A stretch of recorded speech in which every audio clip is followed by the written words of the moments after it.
Le Népal est une destination certes très connue des amateurs de trekking, mais reste néanmoins une destination exceptionnelle pour tous ceux qui veulent vivre grandeur nature, des images et des panoramas exceptionnels.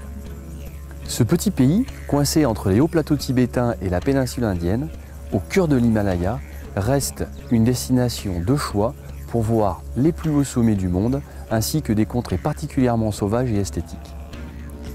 Le trek que nous vous présentons aujourd'hui s'appelle le trek de Kala Patthar et reste une des destinations et des itinéraires les plus variés et les plus esthétiques qui soient. En effet, on va pouvoir marcher tous les jours entre 3 et 5 heures en montant progressivement jusqu'à une altitude de 5550 mètres. Tout au long du parcours, nous allons traverser de nombreux villages, tous équipés de lodges très confortables, ce qui nous permet d'aller très haut, même sans une grosse expérience de l'altitude. Ce confort, exceptionnel pour un endroit aussi reculé dans les montagnes, vous permettra, même sans une grande expérience de l'altitude, d'aborder un itinéraire plutôt original et plutôt engagé. Pour accéder à cette vallée, nous partirons de Katmandou pour rejoindre Lukla dans un petit avion. Nous atterrirons sur une des pistes les plus connues du monde et des plus austères aussi, car le pilote n'a le droit qu'à une seule chance pour se poser. Ensuite, nous remonterons la longue vallée de l'Everest pour arriver à Namche Bazaar, un des villages les plus connus du monde.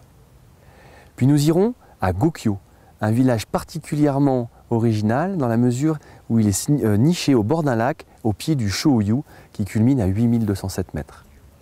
Ensuite, nous basculerons dans la vallée de l'Everest proprement dite par le col du Chola Pass qui culmine à 5370 mètres.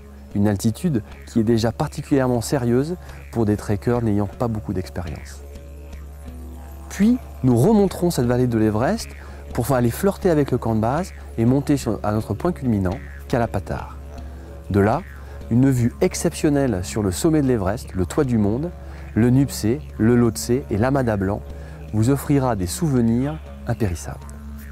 Pour entreprendre ce type d'aventure, il faut être un bon marcheur, c'est-à-dire être capable de faire 1000 mètres de dénivelé par jour et de faire plusieurs jours consécutifs.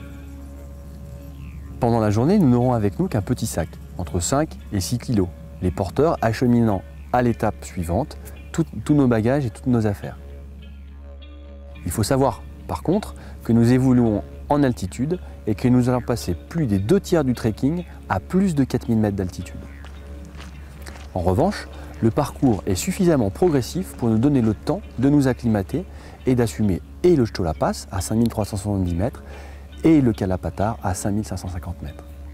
Même si un voyage comme celui-ci pourrait s'imaginer en un temps assez court, on vous conseille de partir au moins 3 semaines pour pouvoir profiter de toutes les richesses du pays, à savoir visite culturelle sur Katmandou et surtout de profiter pleinement du trekking et d'avoir le temps de s'acclimater. Au-delà de l'aspect panoramique exceptionnel qu'offre ce trekking en haute altitude, vous aurez l'incroyable possibilité de vous mélanger à la culture locale. Bouddhiste, non seulement avec ses monastères, dont certains dépassent 500 ans d'âge, vous allez aussi pouvoir vous faire bercer par cette culture incroyable des expéditions. Face à certains plus hauts sommets du monde, ainsi que les plus esthétiques comme l'Amada Blanc, vous allez pouvoir apprécier toutes ces énergies et toutes ces cultures au même endroit.